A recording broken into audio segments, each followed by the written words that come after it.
Hey everybody, we're going to go ahead and get started. The recordings are, somebody's beeping. Here's the logistics. The restrooms down the hallway on the left, water fountains, and at this point if you would turn off your cell phones.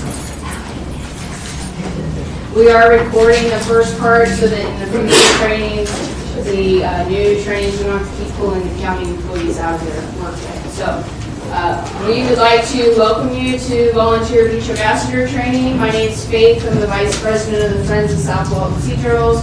We have Beth Coppage, the President, and we also have Lori Reichenbach, who's the Committee Chair over the program. And with that, today is about you learning how the Volunteer Beach Ambassadors fits into a larger network of people that serves the public on the beach and interacts with the public. And also how you fit into the larger educational mission of our organization. So we will move on to 2 seconds. Yep. And I just want to welcome back. We have some of the original beach ambassadors we kicked off for the very first time in the fall of last year. So we're really a very new program. So I want to welcome back the originals. But what I really want to say too is thank you all for all of the new folks who have come to sign up. I think you're going to agree with me, this is a very important program. So when you get through today, I think you're going to feel like a big part of a special team. And then I want to introduce very quickly, we are starting new this year with the Junior Beach Ambassadors. And we have a Junior Beach Ambassador with us today. He will be walking with his dad or his mom.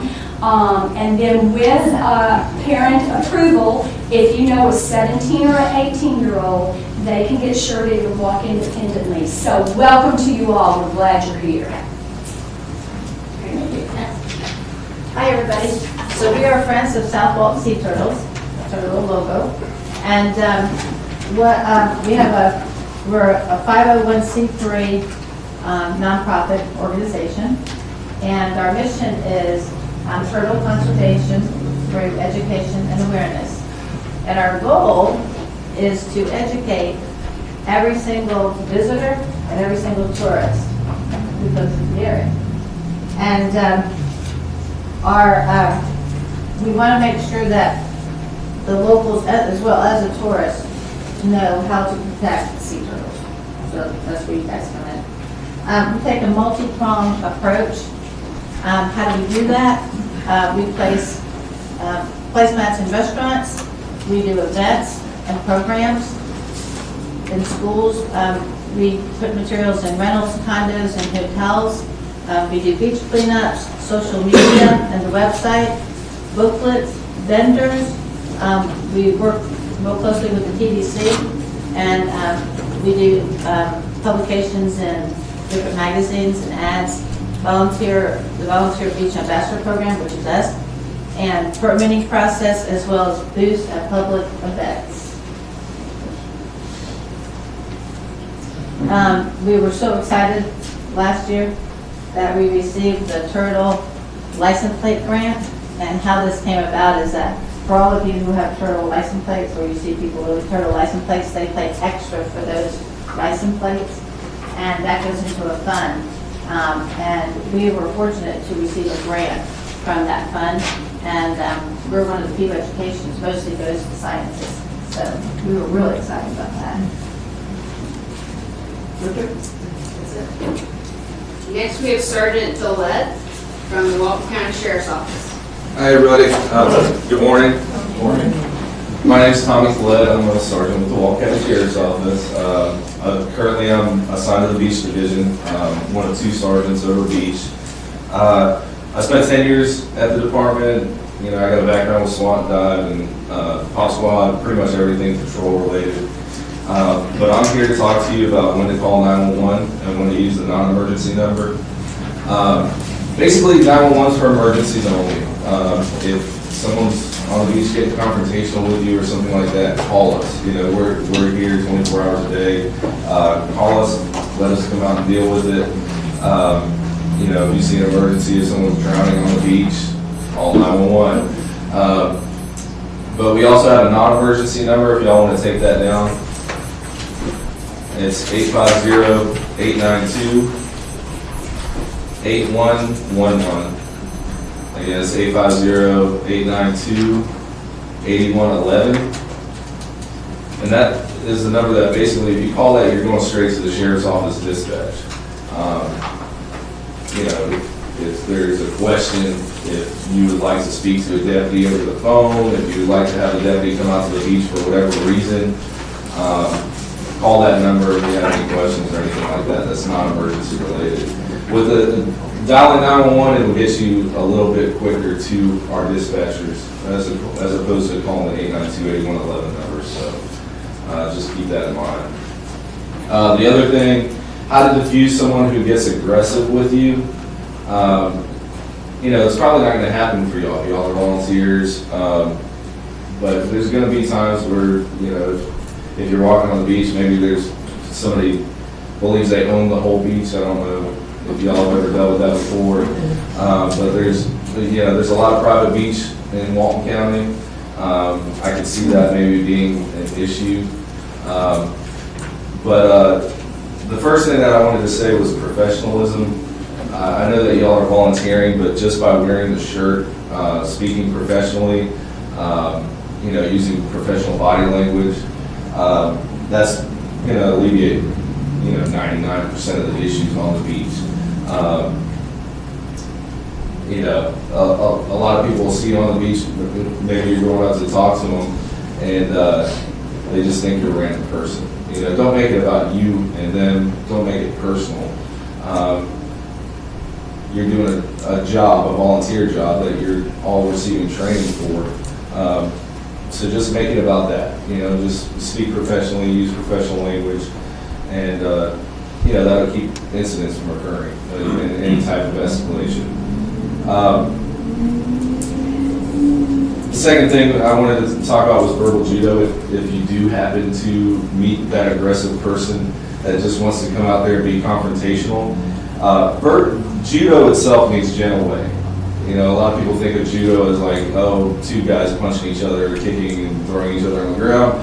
But it's really about redirecting and using that energy. It's that transfer of energy.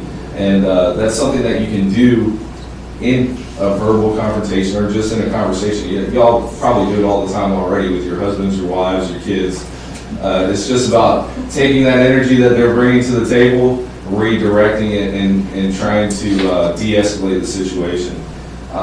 One of the ways to do that is just to be empathetic. Everybody wants to feel like they're understood, so take what they're saying, repeat it back to them, say, I understand where you're coming from, or I got you, I see what you're saying, and then explain whatever you have to explain. And that'll, a lot of times people will let their pride or personal feelings get in the way of just explaining that, and if you explain everything, give all that information, a lot of people will just, okay, I understand. Just use that technique basically to diffuse the situation, de-escalate. And if you may meet somebody that you can't. There's people out there that are just aggressive and they want to argue. And if you can't get them to de-escalate, call us. We deal with conflicts. Call us and let us handle it. So, do y'all have any questions for me at this point? I do. Yes, ma'am. We're kind of new to this area, and I'm still kind of unclear about the private beach thing. Could you People repeat actually the own question? pieces of beach. I'm sorry, what? Could you repeat the question? She was I said- asking about private beaches. Yeah, I don't How it understand works. the private beach thing here. Walton County, there's a lot of property owners that do own beach property. Okay. Some of the homes are beachfront and the property line ends at the sand dune. Other property lines go all the way to the water's edge, basically. There's a lot of people that if they own the house on the beach, they believe they own all of that sand all the way to the water regardless. And that's where a lot of our problems arise. And 90% of the time that I've dealt with it, it's been a person that only owns the sand dune. How do you know? I mean, the way I know is I go online and I check on the property appraiser's website. But, at this point, basically, we're going by the customary use thing, where you can still walk up and down the beach. It's not something that we're gonna come out and arrest somebody for if they're walking on a private beach. So if you happen to be on a piece of beach that somebody then comes out, and you're like, say I lay my towel down, and the guy comes out, some dude comes out and says, hey, that's mine, you gotta go. Is that, how do I know?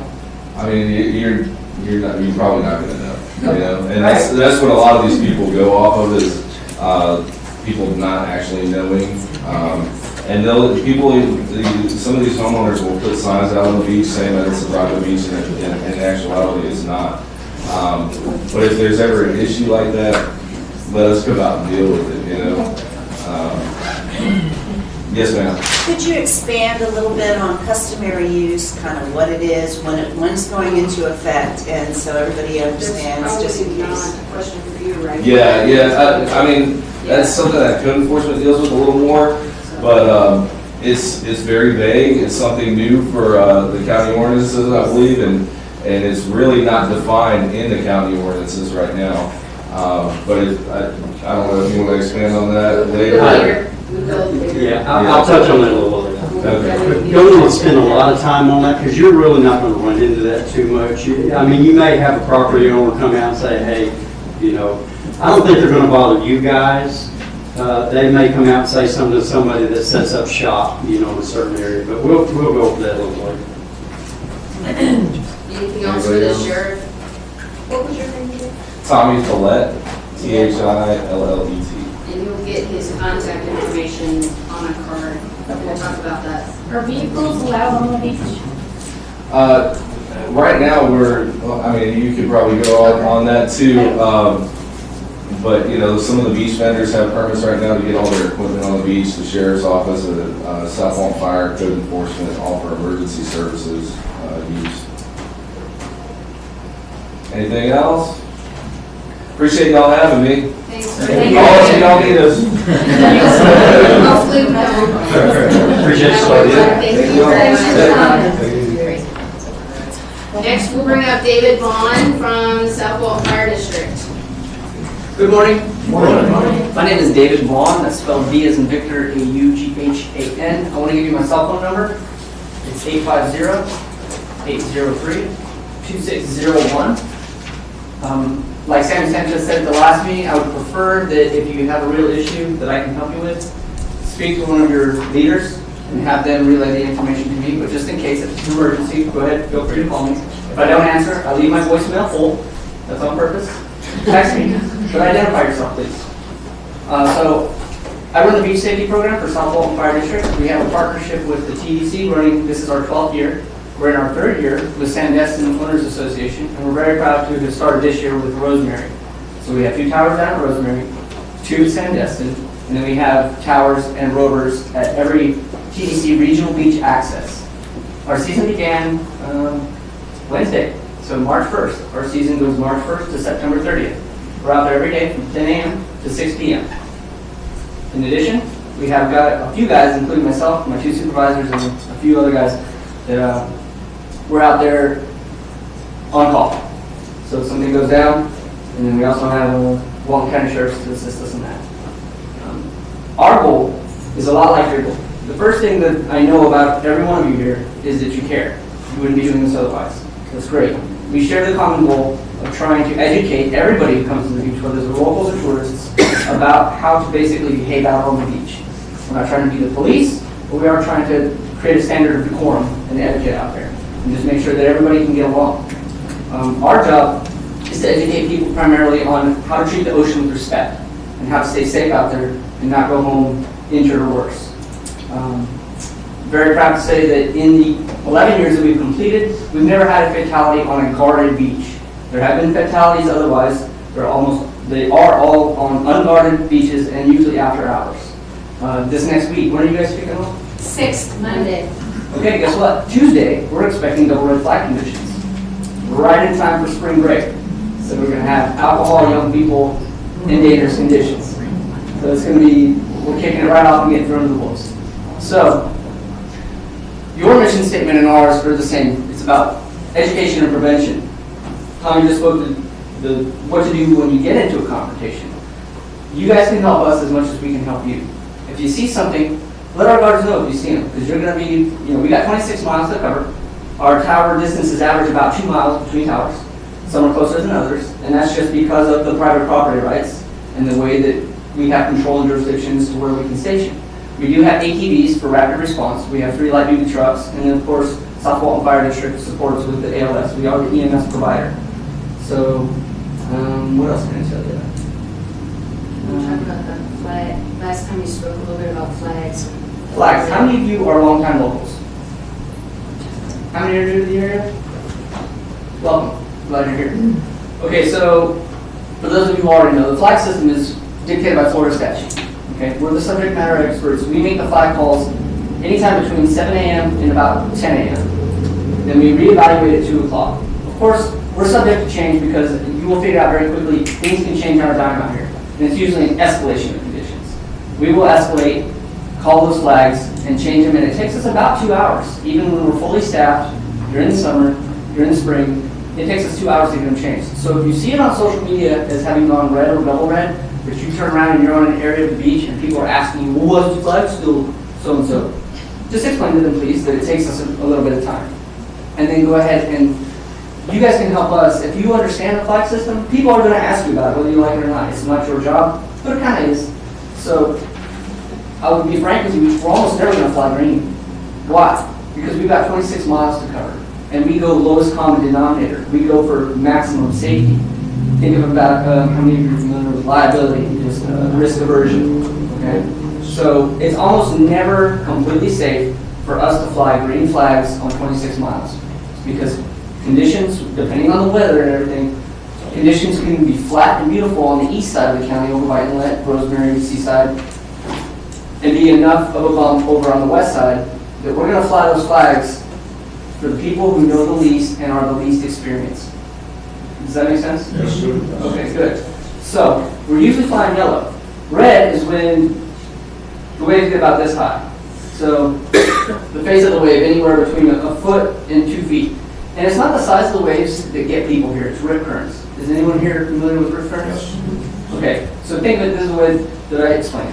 What comes in must go out. And wherever there are breaks in the sandbar because of our sugar soft sand, you're going to have a lot of fluctuations in the sandbars. So all that wave energy that's coming in is going to find the path of least resistance, which is the deepest area.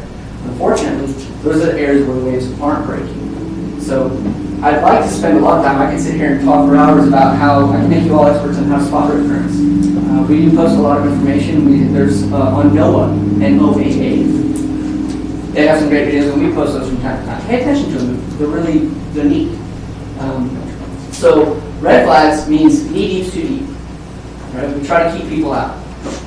Importantly, double red flags, the water is closed. The beaches are not closed. That causes mass confusion and a lot of consternation between the businesses, the public, private beach owners.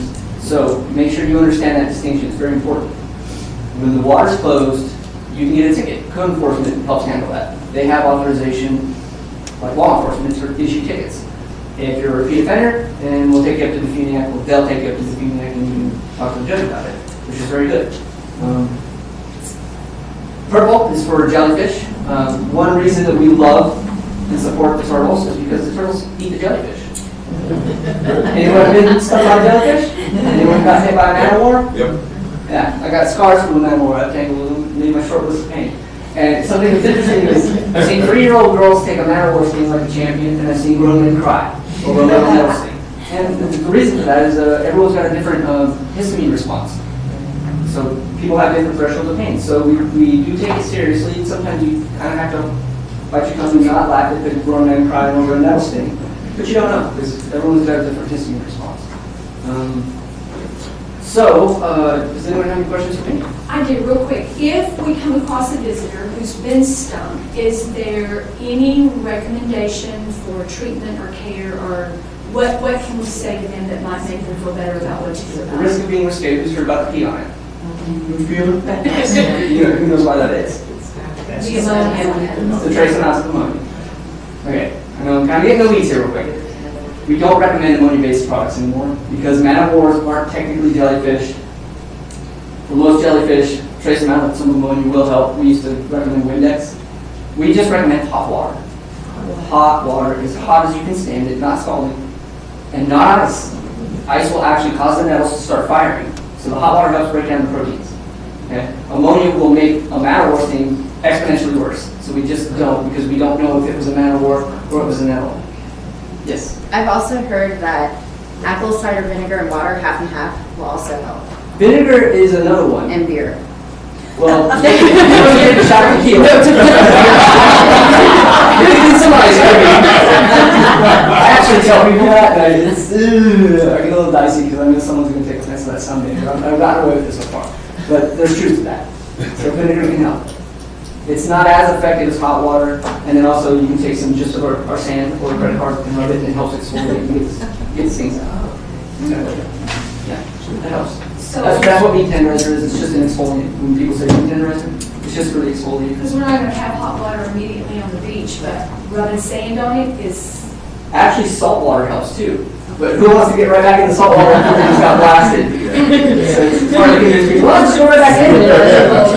But that does help. So is the purple flag the only time when the water is closed?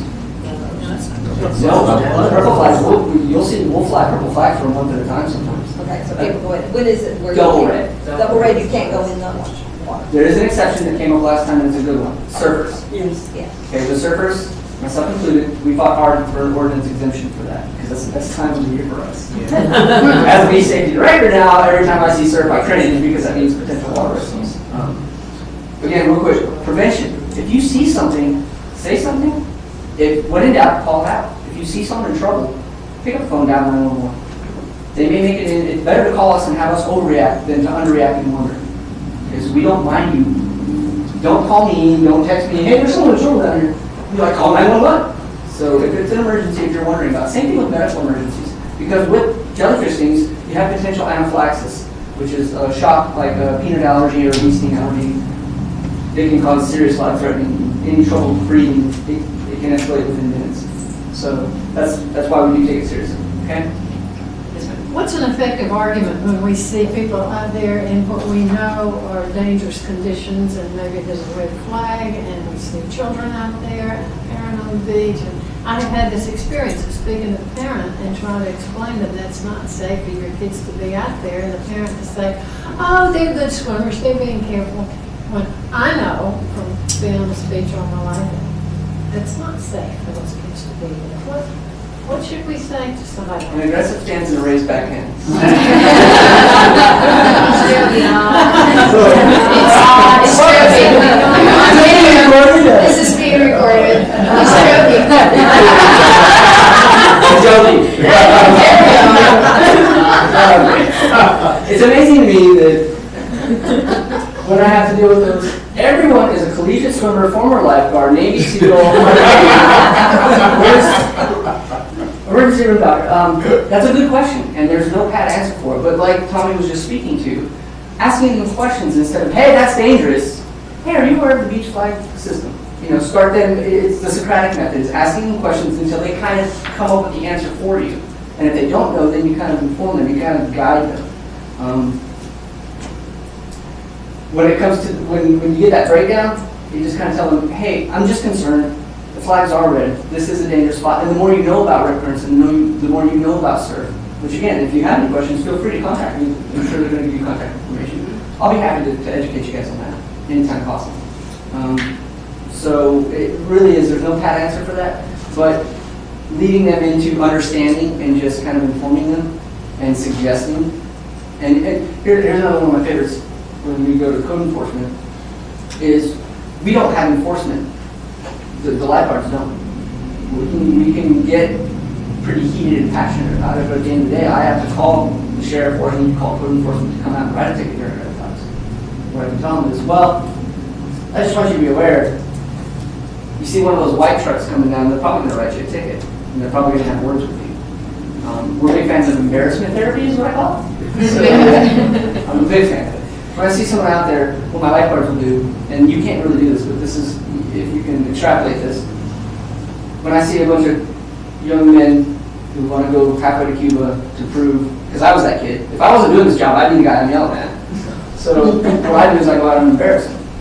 I'll go out there and I'll park, grab my stuff, and when everyone sees the lifeguard doing something, they're like, ooh, what's going on? So I'll paddle out to them, and even if they're fine, I'll just paddle up to them, hey guys, how you doing? You guys okay? I prefer if you guys use flotation devices. Oh yeah, move on. We're Navy SEALs. We're and I'll say one back to my guys, okay. And then I'll start doing the whole, people on the beach are watching me and they're like, what are you doing? And I'm like, oh, I'm just doing this so that everyone on the beach should, knows that I'm yelling at you. You guys are okay? Just come on back in, okay guys? Everything's cool. Alright? But everyone on the beach is like, ooh, I don't want to get yelled at by the lifeguard. This is embarrassing. You wouldn't believe how many times we do will actually save someone's life. Get them back on the beach, we need to get them emergency attention to at least check them out so that they haven't swallowed water. And they, as soon as they can feel that sand, they're gone. They don't want to talk to us, they're just embarrassed. So we also appeal to people's sense of decency, especially when people, I'm a local, I've been doing this for 25 years. Then you gently want to remind them that you know better than anyone that a lot of these people don't understand the gravity of the situation, and you're setting an example for them. That is the spiel that we use during the flags, is when we don't even let people touch the water, we have a dry sand policy. And the way I have to explain it to people is that if I let you stand ankle deep in the water, then everyone moves to that line. Then the next person goes out because they're feeling brave, and it just escalates from there. It cascades. So we just try to encourage people that, hey, we're just trying to maintain a standard here, and we're trying to keep everyone safe. So you kind of got to go through some gymnastics with it sometimes. Can you touch on the bonfire permit since you're serving dual hats today? Yes, railroad ties, large logs, we want to make them again like these. Sammy's not here, and I'm not an expert. I'm gonna direct you to this number. It's on here. It's 850-267-1298. We do issue bonfire permits. They're $50 per permit. Every bonfire has to be permitted. There are property owners who get annual permits, but those are not transferable. So if you own a piece of property, you have an annual permit, you're allowed to use it, but if you VRBO and someone comes in, they don't just get to start ripping off bonfires. They're going to have to come in. Vendors are required, and they have to be contained. They have to have a bottom. They have to be 200 feet away from the turtle nests. That's for the light. I think the county ordinance just changed to where they're requiring 100 feet for artificial light, which I'm not going to speak to, but that is the new standard, I think. Yes, we're not Well, going to speak to it. there's still maybe some confusion on that, but for our purposes, bonfires, 200 feet intervals in this. We've had that standard since bonfires became a thing. Bonfires are a privilege, not a right. What time did it have to be off in the morning? Was it 8 8 a.m. 8 a.m. 8 cleaned a.m. up. Cleaned up. So that's something you can help us with. If you come, if you're doing your walks and you see a remnant, I don't know what y'all's reporting procedure is, let someone know that it hasn't been cleaned up. Because what we can do is we can pinpoint, based on the permit application, we can pinpoint locations, who's responsible, and punish them accordingly, because it's no good for anybody. And we're trying to, and it's been a problem at certain locations. We'll probably talk about the code, the form you fill out for a complaint with our code people, so. I think it's online now, right? It is. Yeah. Awesome so system. We'll talk about that more here. Are portable grills allowed? Good question. That just came up in the VCC meeting, and I had to speak to it, and I'm not the subject matter expert, but we're at a level of discretion with code enforcement. If you're bringing out your, your football grill, we're going to catch it, we're going to squash it. If it's little tiny propane, get a little, we're going to experiment with being a little bit lenient on that and see how that goes. If we have to, if it starts getting abused, because it's the inch, take a mile principle, we'll see. There are container conditions. There are conditions pertaining to the container that you use, that you put the bonfire in. Or in our case, we don't refer to it as bonfires, we refer to it as an open flame. Right. And that covers everything that usually gets considered out there. So now, as far as officer's discretion is concerned, they'll take a look at that container. If at their discretion that container fits the conditions that the South Walk Fire District requires, they'll probably be okay with it. But it's going to be a case-by-case kind of a thing if somebody brings something like that up. So to wrap up the beach safety portion real quick, we appreciate your help. Come talk to us. Talk to your lifeguards. Get to know them. You'll be identifiable and talk to them. You can learn from every lifeguard. Each one of my lifeguards brings something different to the table. We've got wildly varying personalities. I've got high school kids still in college, to EMS professionals who do this part-time, and then the guys who are sick like me who just made this a career choice. So we've got about 3 different types, and they're interesting people. And if you ever have any problems with them, let me know. I'll correct it. Okay. Last thing, I will speak to code enforcement since they're not here just a tiny bit. Our relationship with code enforcement is a very good working one. They've just more than doubled their enforcement capabilities. They've got 11 guys now. Very happy about that. And then with you guys, it's like a force multiplier. We've just added 3 towers, so things have been going a certain way in the county, and we're all getting it together, because we're all in this together, because that's what's important. This is our most important resource. So we really do appreciate your involvement. Thanks, Anything else? David. Thank you. Just a question. If we see somebody building a bonfire and it's too close to a turtle nest, do we call and we need, like if I'm out there by myself and there's a big family building a fire and I need some help trying to explain that they're too close, do we call you or do we call code enforcement? That would be a situation where you would go online and fill out that form. And I'm going to give you the web address for that. And also you might contact your supervisors with the Friends of South Walton Sea Turtles to get their advice on whether it's too close or not. You know. But unless it's in danger of catching fires, catching something on fire, something like that, I mean, if you see an immediate danger, call 911. If it's just simply as something as you're kind of thinking it's too close to a turtle nest or something, fill that online complaint form out. Code enforcement will get out there and take a look at it and take the appropriate action. To that end, if there's a lifeguard nearby, it's not our job, but we're also willing to help. Yeah. So we may be able to convince them, just like I was explaining to you about how we try to embarrass people out of bad behavior. We'll try to help.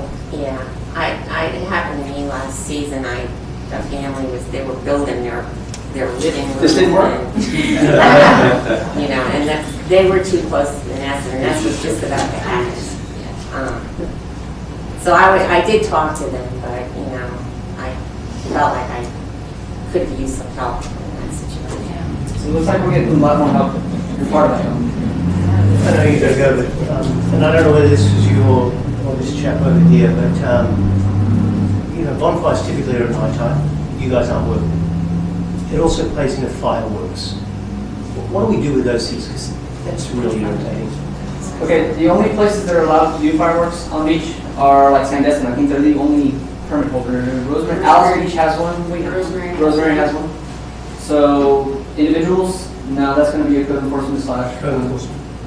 A lot of times We're you getting see ready to that. switch to code enforcement in just a second. We're trying to Yeah, wrap good. him up so he can go, because he's. I want to touch on that though. Are you all We straight? will, I am. Can you promise. swim? Yeah. We'll talk. I'm an ex.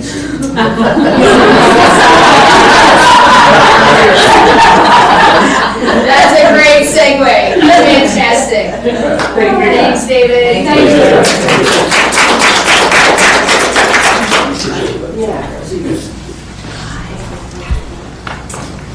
So now we're going to bring up John Callens, who is one of the TDC beach ambassadors, and we'll let him move into all the code enforcement beach operations. How you guys doing? Morning. That's it. A great crowd here. A really big crowd. I'm proud to see this. I see some familiar faces, some new. I'm glad to see you all here. First, let me say that we were expecting to have a few more first responders here. Unfortunately, Saturday morning is kind of a busy morning for all those guys, so not all of them could make it. So I'm going to do my best to fill that gap. I'm going to wear a few different hats here this morning. And see if we can't get you guys educated with what knowledge I have about it. I'm your TDC counterpart. I'm the guy that works for the county, but I basically do the same thing. So we're all going to have a lot of fun out there, I hope.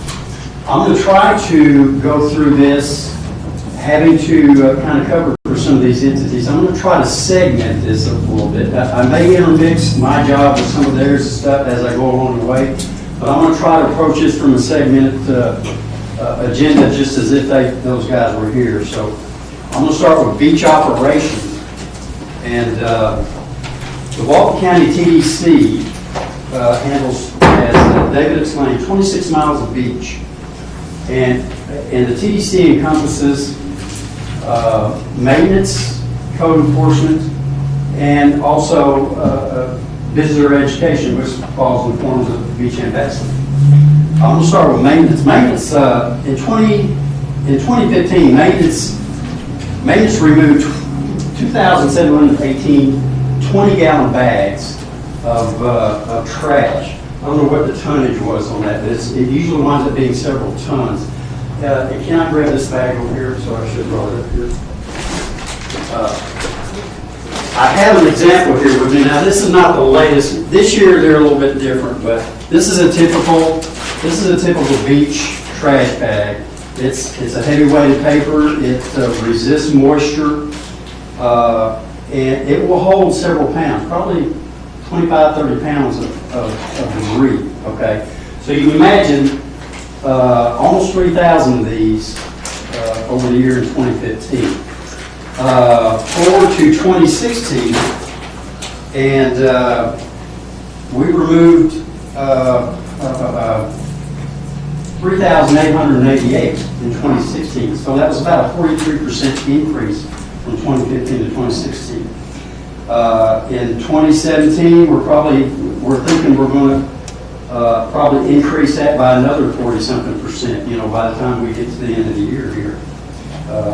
Let me put my own man glasses here because I'm kind of that age here. Okay.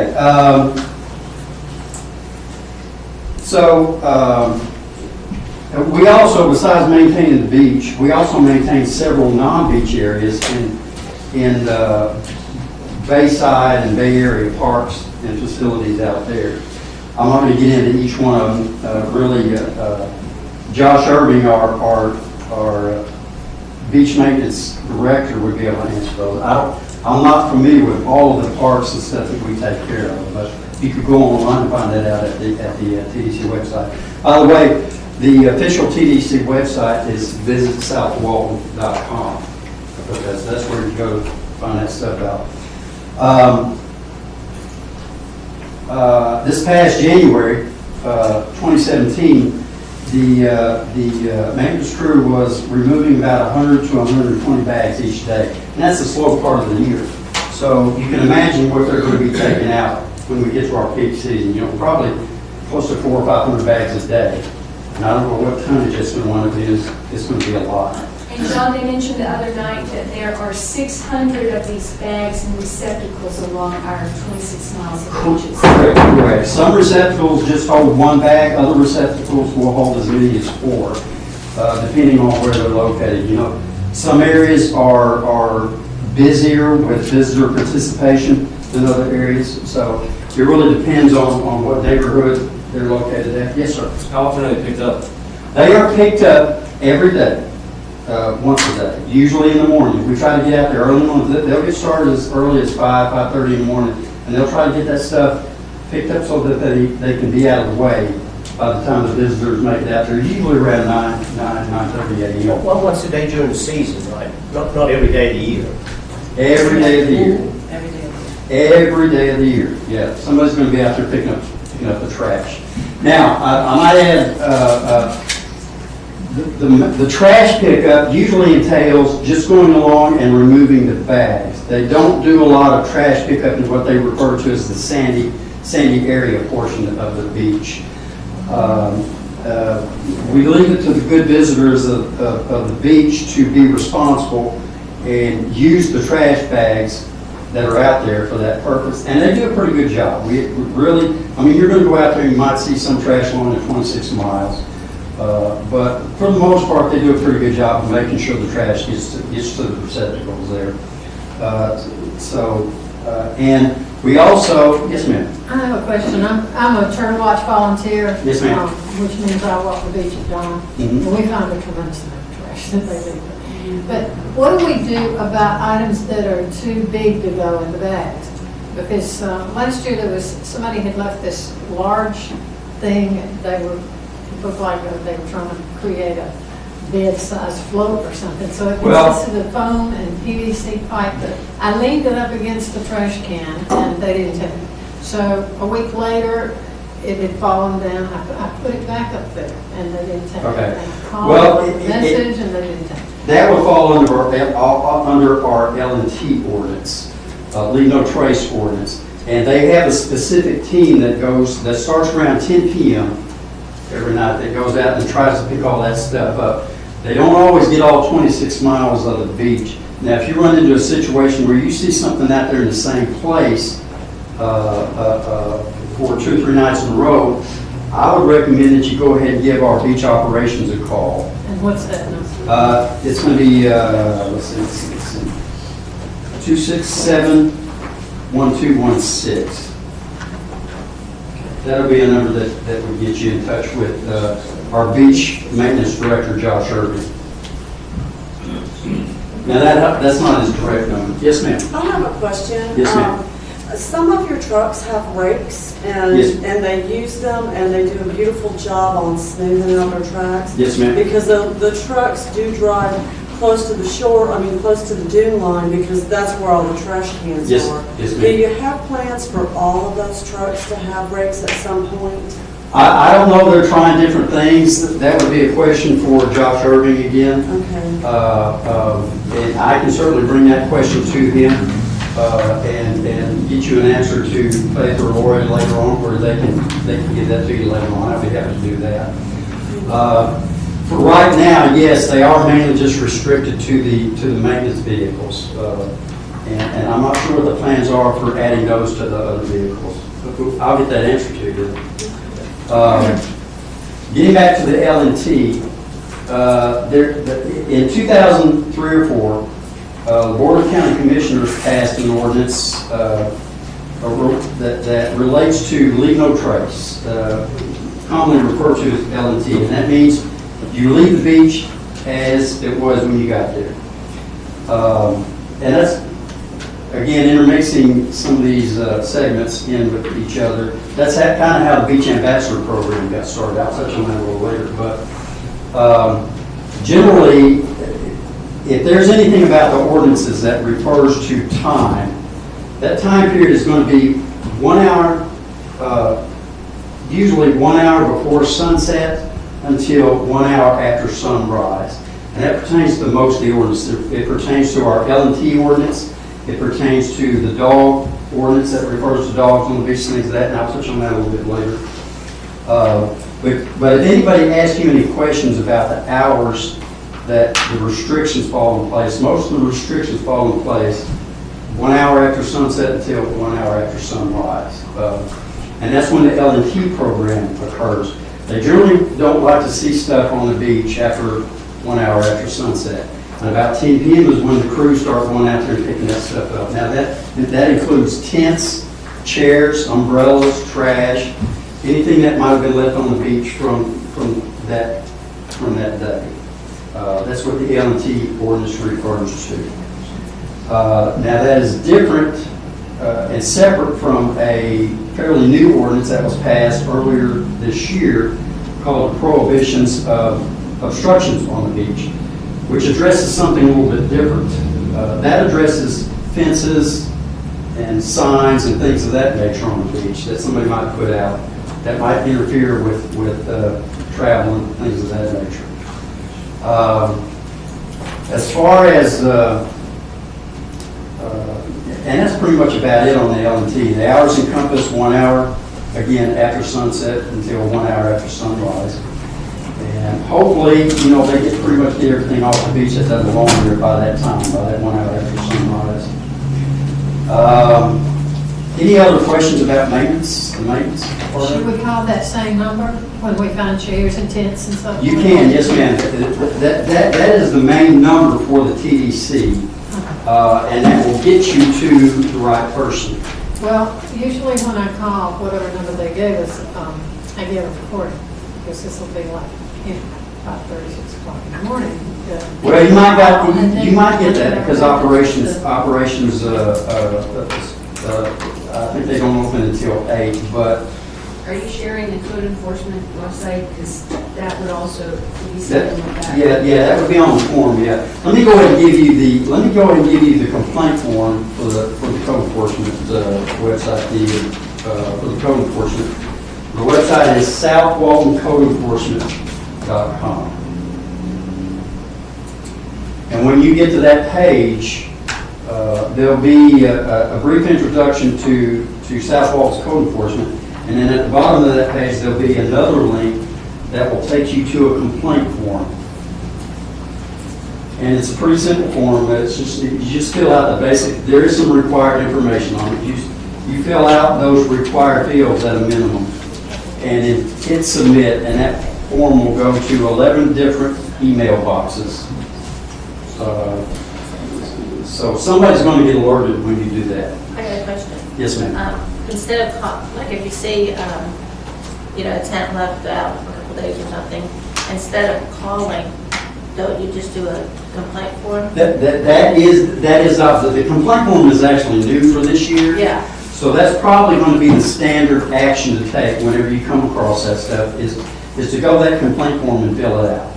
And code enforcement will take the appropriate action from there to deal with that. Because it's faster, because it goes to 11 code enforcers.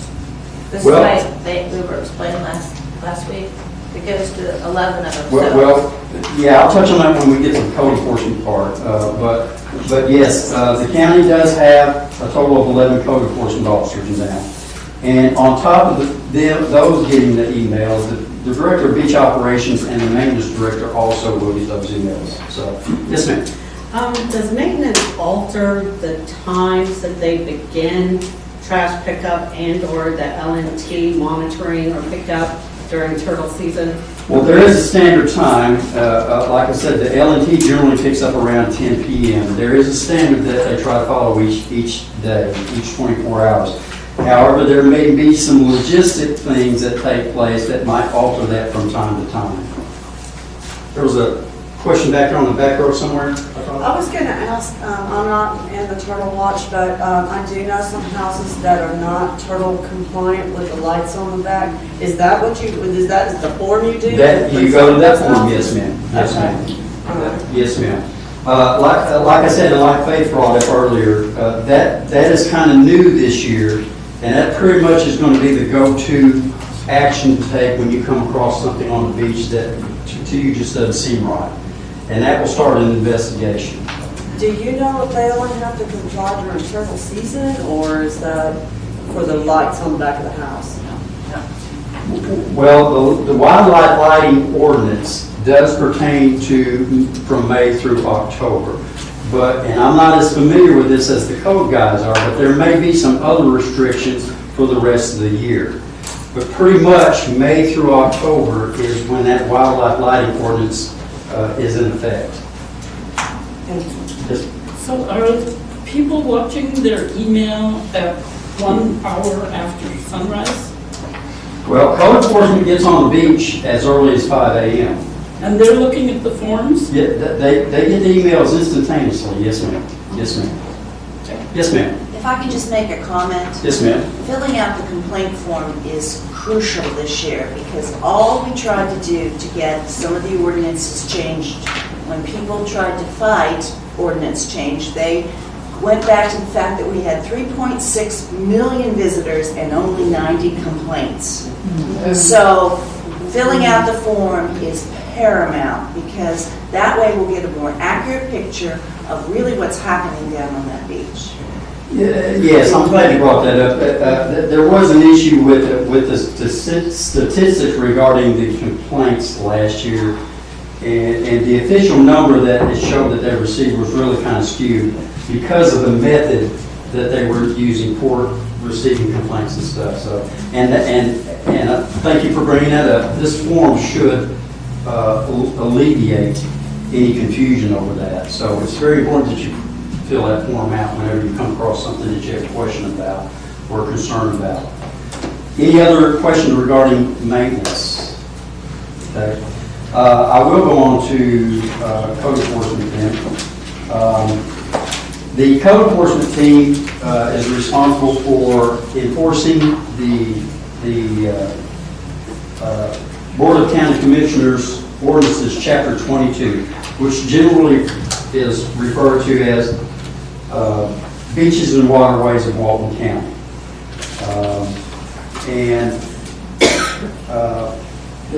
The code enforcement team started with a dedicated member around 2012. There was one person that patrolled up and down the beach, all 26 miles. And from there, it has evolved up until last year. There were 3 officers. The Board of County Commissioners recognized that over that time period, these guys were just getting overwhelmed.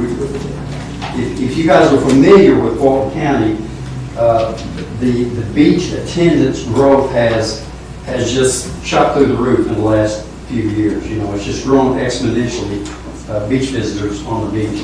So earlier this year, the county commissioners gave the TDC the funding to add 6 more code enforcement officers to the team. So you're going to see a total of 11 code enforcement officers out there now. They also, this is related but kind of unrelated, they also gave the TDC funding to add 4 more beach ambassadors. So I'm going to have some help out there as well besides you guys. And education is a big part of that process. As far as informing people about the ordinances and what they should be doing, what they shouldn't be doing, and proper etiquette and things of that nature. A couple of statistics. Last year, with the 3 full-time code enforcement officers, they had about 3,900 contacts on the beach. Now, I might explain that those contacts were not all necessarily violations. Some of them were citizen questions, things of that nature.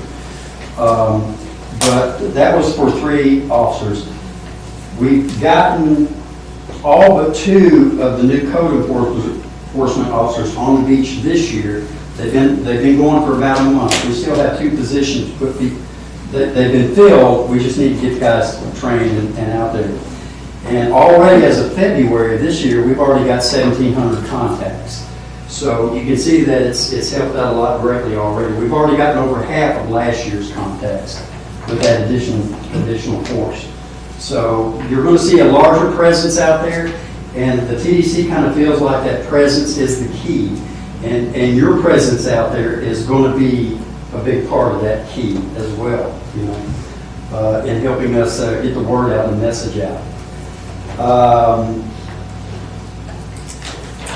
There were some questions earlier. There were some. Let's see, code enforcement questions earlier. One of them were, let's see. Let me go through them. Let me address this. Vehicles on the beach. Somebody had a question about vehicles on the beach. There's a lottery system that allows about 150 residents, county residents, to drive at a couple of different places on the beach.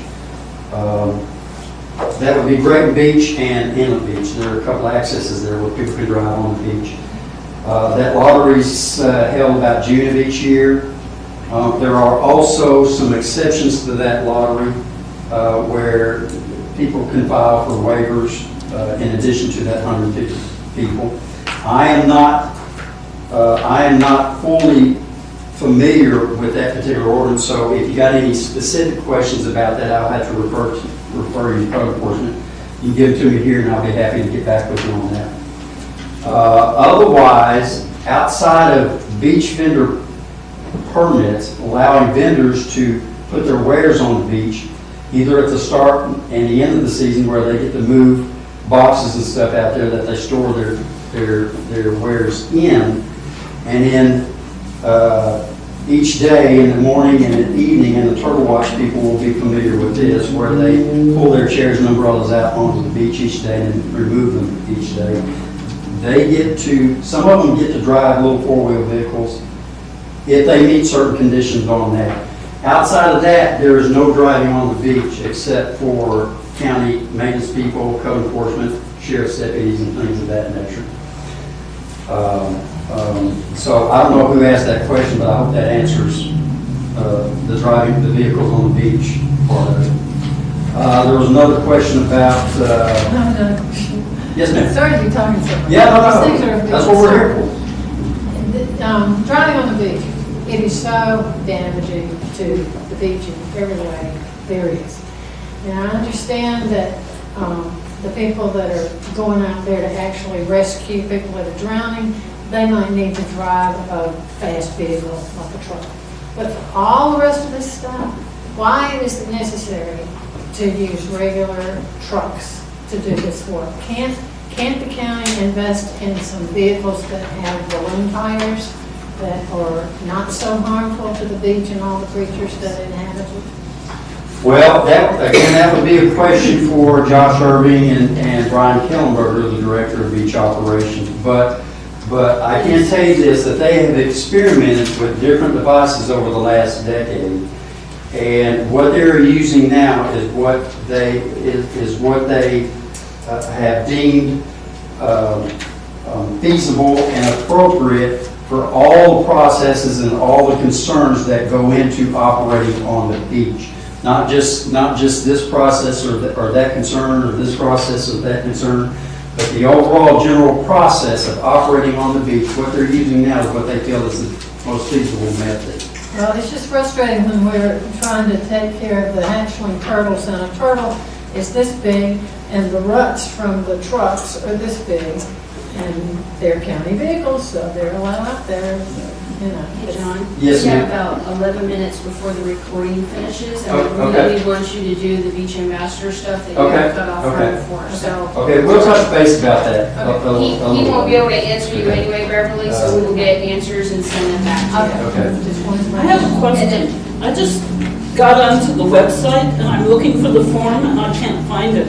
I think you need to give us specific directions. Okay, if you wait until we're done here today, I'll get with you on that individually. We'll get you that website. Okay. Okay. Hey, John, Where- there was one other thing they touched on Wednesday night. I want to make sure these people hear from code enforcement. Yes, ma'am. Code enforcement is not a first responder, like a lifeguard, a sheriff, or a police officer, or the fire department. They're not first responders. We can't expect them to be. They aren't. That's not their job. They have to physically see the code infraction occurring in order for them to Yes. act. And then they also have to do a warning first and give the person time, depending on the code, not all of them, has to give the person time to correct their own behavior. So think of that as you're interacting with people, and code enforcement is not a first responder. Let me touch on that real quick, Yeah, if I can. before you go In the course of enforcement, there are two types. There's enforcement of criminal law, there's enforcement of civil law. Code enforcement operates off the civil side of it, okay? And civil law is a little bit different than criminal law, okay? So if you run into an issue on the beach, if it's something that involves health, welfare, and safety, code enforcement or the deputy sheriff's office can both handle that. The sheriff's office handles criminal law and civil law stuff, although they may pass the civil law stuff over to the code enforcement.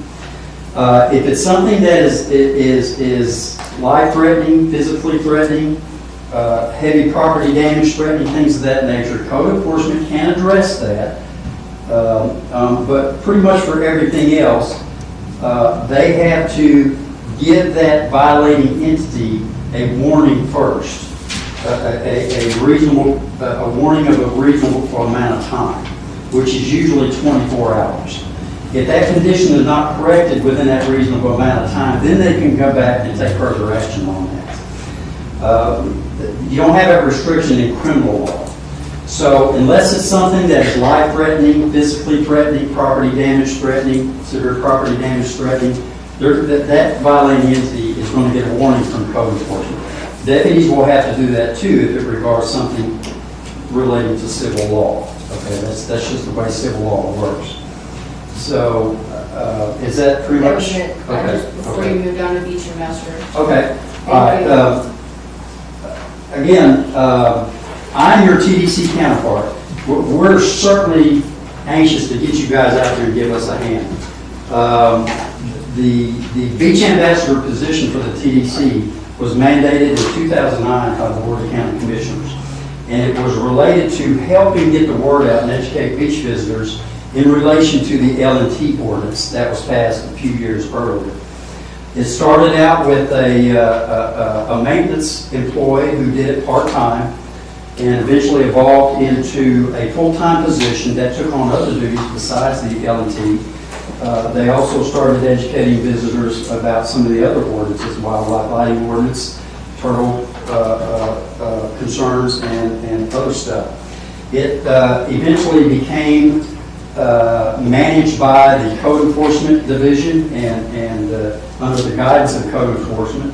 You fast forward to 2017 here, they have enlarged the program both in volunteerism and within the county's structure in establishing a beach ambassador department, which fortunately I am heading up for that. So we have hired 4 additional beach ambassadors, and we'll be putting them on the beach right along with you guys. Some of the differences, somebody's asked a few questions like, what are some of the differences between what you guys will be doing and what we'll be doing? There won't be a lot of difference in what we're both going to be doing. We both share the same passion for the beach. We both will be doing a lot of the same things on the beach and educating visitors. Some of the differences will be in resources. Obviously, we're going to have, you guys have got some real nifty t-shirts here. I've got a nifty little uniform here. In fact, Faith and Lori, they had me so excited about this endeavor the other night, they almost had me taking off this blue shirt, putting on a white shirt. But in any event, we'll have vehicles available to us, and we'll have educational training available to us. You guys are going to get a great education from Lori and Beth. I could see that the other night when I was here. And our resources are going to be different. We're going to have more of them. We're also going to have the backing and the authority of the county, where you guys won't necessarily have that. You'll have the backing and the support of Lori and Faith and the Friends of South Walton Sea Turtles, but that is a nonprofit limited liability corporation, so you're going to have some restrictions with that as far as authority and things of that nature. And I was going to try to touch on how to deal with some of that, but I think we're probably running short of time, so I may not get into that. I'll let Faith and Lori get into that with you. Again, some of the questions I was asking is what are the differences? Well, one difference is benefits. Yeah, that's what I was going to remind you. I get benefits, where you guys get some benefits too, but maybe not necessarily the same. You'll get some questions about water conditions. You'll get questions about beach conditions. You'll get questions about the amenities of South Walton. You know, where's the best place to eat? Where's the best place to go play golf? We get a lot of those questions, and when we answer those questions, we don't necessarily single any one entity out. We don't want to show favoritism to one or the other. Now, you guys, I don't know how Faith and them are going to have you guys handle that, but generally, I'll throw a range of entities out there to them so that they can make their choice. And if somebody tries to pin me down to a favorite or something, I say, well, you know, my favorite is my kitchen stove at home, so that's where my favorite restaurant is. But in any event, we try to do our best not to show any favoritism towards one or the other. The other difference that we made between our two entities is you guys are probably going to be pretty much mainly on the beach, where we're going to involve ourselves. I think Brian Kellenberger's plan is for us to get involved with the bed tax collectors and help our marketing team educate those folks in educating the people that stay at their places. We have found that is a active reason why some people are not educated. We run into people out there who have said, well, you know, the place we're staying didn't tell us that we couldn't have our dog out here. So the place we're staying said we could bring glass bottles out here. And we have to tell them, well, unfortunately, that's incorrect information. You know, you'll get that a lot out there. And so we feel like if we can get into the bed tax collectors and kind of help them, get them a little more educated, they can help us with some of the stuff out there on the beach. Any questions about any of this so far? I'm sure you got a ton of them. How much is the fine if you bring glass onto the beach per bottle? Okay, the fine structure is similar for almost all violations. Again, for code enforcement fines and sheriff office fines are going to be different. But for the ordinances that pertain to the code enforcement, the fines are going to start out at $100 and can go up to $500. And is that per bottle or just in general? That is per bottle. That's what it is. That is per bottle. They can write you That's the easiest way to get someone off the beach with her glass bottle. That's a $500 bottle right there, maybe. Yeah. Well, you can go up to them and say, wow, I see $100, $200, $500. Yes. I hope you got deep pockets. Yeah. Well, and since you brought that up, code enforcement has a little bit different approach about things. That they don't have as much time as we have, and so they have to kind of do things quickly. So they may not be as tactful when they approach somebody about that. They're going to go straight to the subject, straight to the violation, and they're going to take care of that so they can move on down and take care of the stuff. I'm in a different position. I can go up there and I can strike up a conversation with them and say, hey, my name's John, how you doing? You having fun? Yada, yada, yada. I can get that jovial conversation going, and then I touch on the violations a little bit afterwards. You know, that way it's not so abrasive. you know, when you approach them. And you hear, the other night we had a lot of enforcement guys, you know, harping on, you know, aggressive behavior and how to handle all that stuff. I'm going to tell you right now, from your position, you're not going to run into a lot of that. And the reason is you're taking a different approach to it than they are. You know, when people see a badge walk up, they're already on the defensive. And then when that badge starts talking about the violations, that puts them at a higher level of defense. You guys aren't going to be doing that. You're like me, you're going to go out there and you're going to strike a conversation. You're going to tell them where the restaurants and stuff are. You're going to tell them why the beach looks the way it does and things of that nature, why the water's so crystal clear and stuff like that. And then you can say, oh, by the way, and Lori and them do a great job of training you on this stuff. You know, oh, by the way, I noticed you got some bottles here. You know, it's against the ordinance to have glass out here on the beach. You know, one thing we do is we provide them cups. I don't know if Lori and them are going to want you guys to do that. But I'll keep a box of cups with me. And when I go out there, if I see some glass, I'll say, hey, I'll trade you that glass for this cup. Pour the drink in there, and when they have the glass, and I'll throw it in the trash can and stuff like that. So our approach is much different than the enforcement side of it. So we get a lot different response from them. In fact, I get told all the time, you know, I really appreciate the way you're handling this. You know, we were out here the other day, and some guy got after us for whatever, you know, digging a hole in the sand. And he wasn't real nice about it. And I said, well, you know, that's why I'm out here, so I can be nice to you, and they can be mean to you. You know? But anyway. Just to be clear, does code enforcement give them a warning first? Is that what she said earlier? Again, it depends on the situation. If it is something that relates to a life threat or a physical threat or welfare or safety, they can address that immediately. Again, and it's all officer discretion. It's what they see. They take all these different factors in, and they make a judgment as to the appropriate action. But if it's something that doesn't involve the health, welfare, and safety or severe property damage, generally 24 hours is they have to give them a 24-hour warning at least. Yes, ma'am. Yes, ma'am. What else?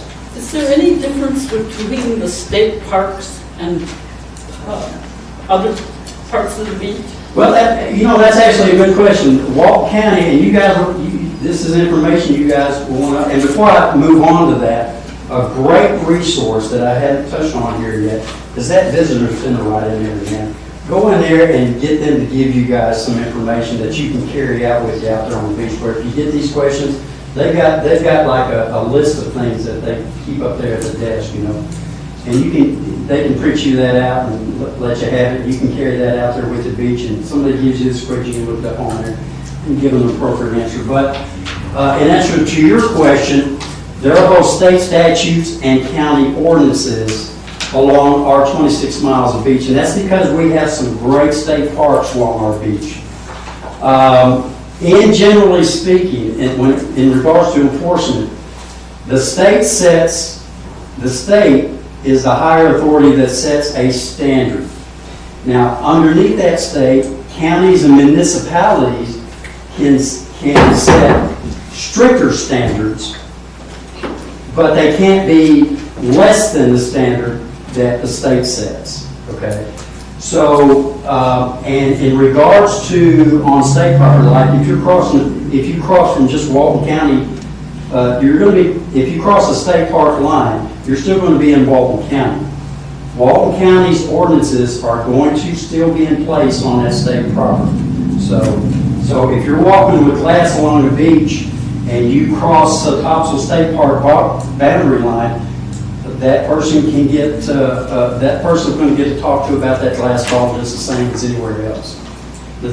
Yes, ma'am. But with regard to beach vendors that set up on state parks, they're obligated to follow the state park policy rather than the county policy. The beach vendor is not an ordinance. The beach vendor is not a right, it's a privilege, okay?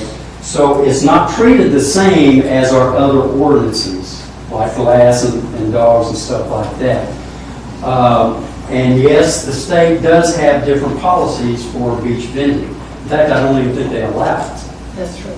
So, So when a vendor says to me, well, the county lets me do this, and they're on the state park, they have to go by the state law, not the county. exactly, yeah, that's, you gave yourself the correct answer, yes. I think there's some confusion there though, because if you go to Grayton and talk to a park ranger, you can have a beach vendor deliver you a chair and